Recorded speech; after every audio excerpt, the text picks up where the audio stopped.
Have you ever said something completely harmless only to watch your partner's face drop like you just insulted their soul? You thought you were being helpful, but they felt criticized. You were just tired, but they heard rejection. Maybe you said we should probably eat healthier, and somehow that turned into a fight about who does more in the house. It's wild, isn't it? How the same words can mean totally different things depending on who's hearing them and when. Today, we're diving into that gap, the invisible space between what you meant and what they felt. Hi there. If this is your first time here, welcome to the Parenthood and Relationship Podcast. I'm your host, Markella Kaplani, a psychologist, a parenthood and relationship coach, and a parent myself. Together, we explore the transformative journey of parenthood and its profound impact on our relationship with ourselves, our partners, and our children, so that we can be present and show up as we envision without having to do more. Let's get into today's episode. Welcome back to the Parenthood and Relationship Podcast. If you're someone trying to raise a family without losing your connection to yourself or your partner, you're in the right place. This month, we're diving deep into communication, but not just any kind of communication. We're talking about communication that builds connection rather than breaking it. And trust me, a lot of communication actually causes more harm than good. And today we start with something a little bit uncomfortable, but very human. Why good intentions can still hurt. Because no matter how loving, mindful, or well-meaning we may be, our words don't always land the way we think they do. Especially when we're tired, overwhelmed, or feeling underappreciated. Sound familiar? Let's explore why that happens and what we can begin to do differently.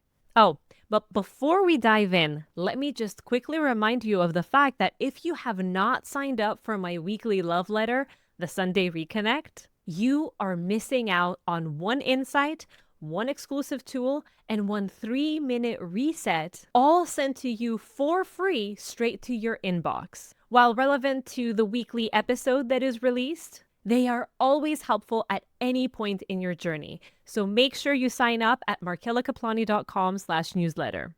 Now, I want to start today's episode by introducing a couple I worked with recently.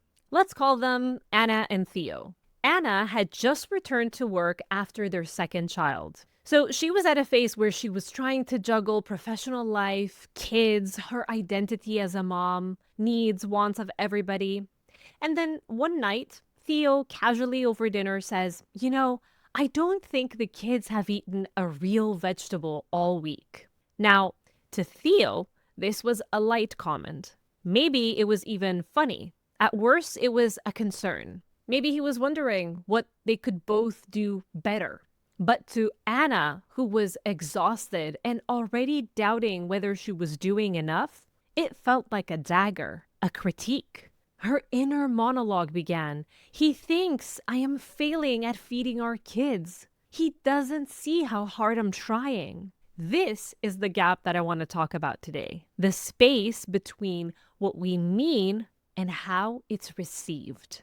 And this happens all the time, not because we're mean or because we're problematic, but because tone, timing, nervous system state, and past experiences all shape how something lands.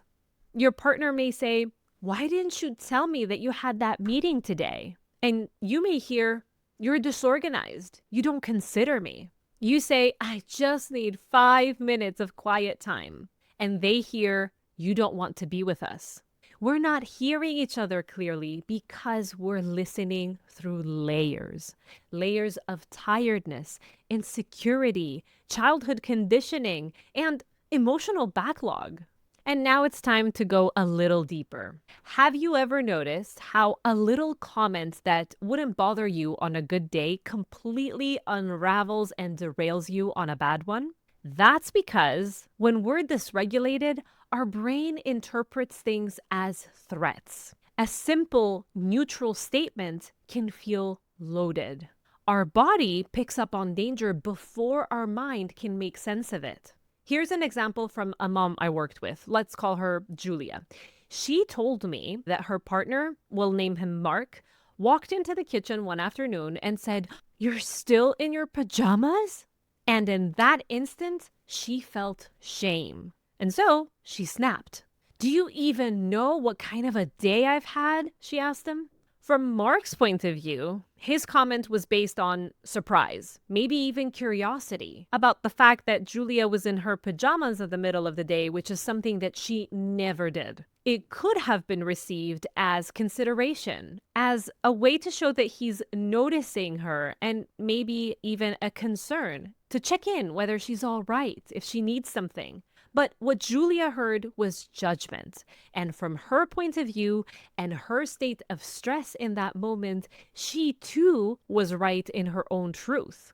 Our emotional state is the filter. If you're in a season of life, in a season of parenting where you rarely get rest or appreciation, that filter is likely to be carrying a lot of static. Now, I want to be clear. This doesn't mean you're too sensitive or overreacting. It means you're human and context matters. Parenting stretches us. It pushes our nervous systems beyond what they are prepared for, beyond what we've ever trained them for. So unless we're conscious about it, our communication becomes reactive, not relational. So then, how can we start building more conscious communication? There are 3 invisible factors that I want to bring forward. The first is timing. A true thing said at the wrong time still feels wrong. What do I mean by that? Well, don't start by problem solving when your partner walks through the door. Don't bring up recurring issues mid-meltdown.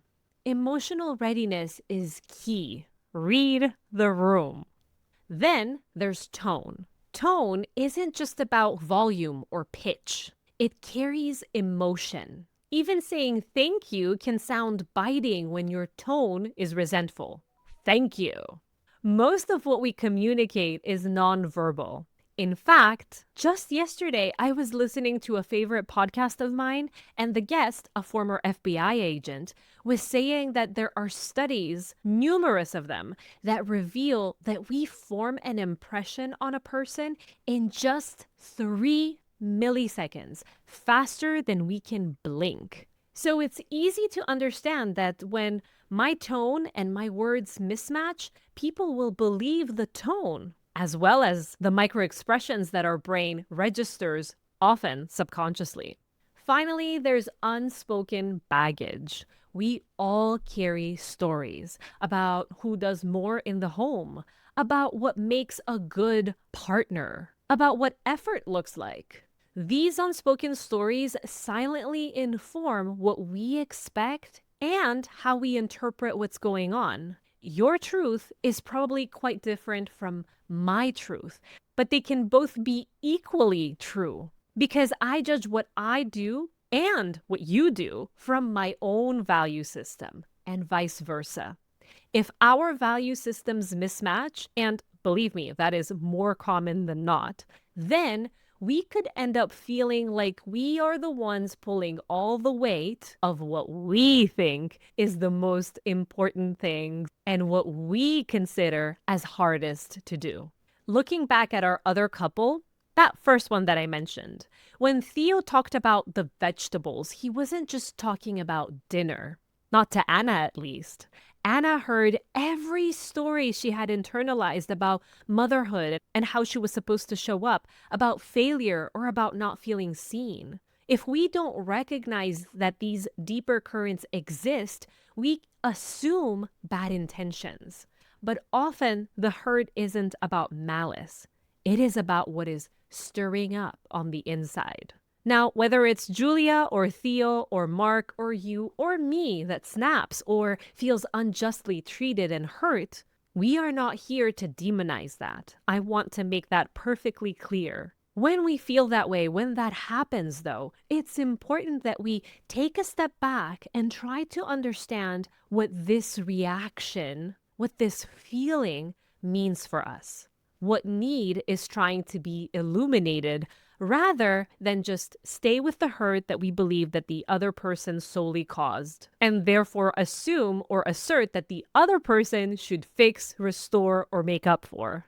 So what was Anna's need? Her need was to process all the stress caused by trying to be everything for everyone, everywhere, at all times. Her anger and hurt indicated that she is stretched thin and that the guilt of not showing up the way that she thinks she is supposed to is starting to wear her out. It's an indication that she needs to reevaluate her choices, her priorities, and whether what she is currently expecting of herself and of her life is realistic, or, as my therapist said the other day, whether it is compassionate. Let's replace realistic with compassionate. Is Anna being compassionate when she accepts society's expectation that she should show up fully in all roles simultaneously? Is that compassionate toward herself? What do you think? So, let me leave you with something practical, a small step that opens the door to clearer, kinder connection. It's the 3P practice, more specifically called the pause, paraphrase, and proceed. First, we pause. Pause before responding. When something stings, pause for a beat. Breathe. Ask yourself, what did I actually hear? If I were confident that my abilities, character, what I provide are not in question, would I have felt the sting? Then, paraphrase what you think you heard. Not with sarcasm, of course, but with curiosity. For example, I could say, are you saying that you feel unsupported with dinner lately? Finally, proceed with intention. Decide how you will respond after having checked in, after having paraphrased. Not everything needs a comeback. Sometimes we just need a context check. We can't eliminate miscommunication, but what we can do is build awareness around the moments where good intentions go sideways. We can merely try to show up from a place where our first assumption is that what our partner is saying, what you are saying, comes from a kind place before jumping to the conclusion about the ways in which you want to hurt me or insult me. And the more we become conscious of that gap between what we mean and how it may land, the less damage we do in the name of love. Okay, so I hope this has been helpful. Next week, brace yourself. We'll talk about conflict. Not just about how to fight fair, but why the way that we fight reflects our attachment patterns and how we can start repairing instead of repeating. If today's episode sparked anything for you, or if it brought a moment up where you felt misunderstood, or you felt that you may have intentionally or unintentionally hurt someone, I would love to hear from you. You can always find me on Instagram at markella.kaplani. Markella is with double L. Or through my newsletter, The Sunday Reconnect, where you can just press reply. And as always, I will read and reply to everything. So make sure you sign up for it at markellakaplani.com/newsletter. You may also love my Intimacy in 5 Minutes guide. So let me invite you to download that at markellakaplani.com/intimacy in 5 minutes. 5 with a numeral. Or you can find the link in the show notes or the description below. It's designed so that it is quick and practical, that it takes into account the chaos of our life, especially as parents, but also the fact that we may be a little bit stuck and maybe just a little bit unwilling to budge. And so the tools that I provide there are meant to help you feel a little less guarded and a bit more motivated to try to connect with your partner. Download it for free and let me know what you think. So, until next week, let's pause before we speak. Let our words be the bridge, not the battleground. Take care of yourself so that you can take care of each other. That is what children thrive on. I'll see you next Sunday. Bye-bye.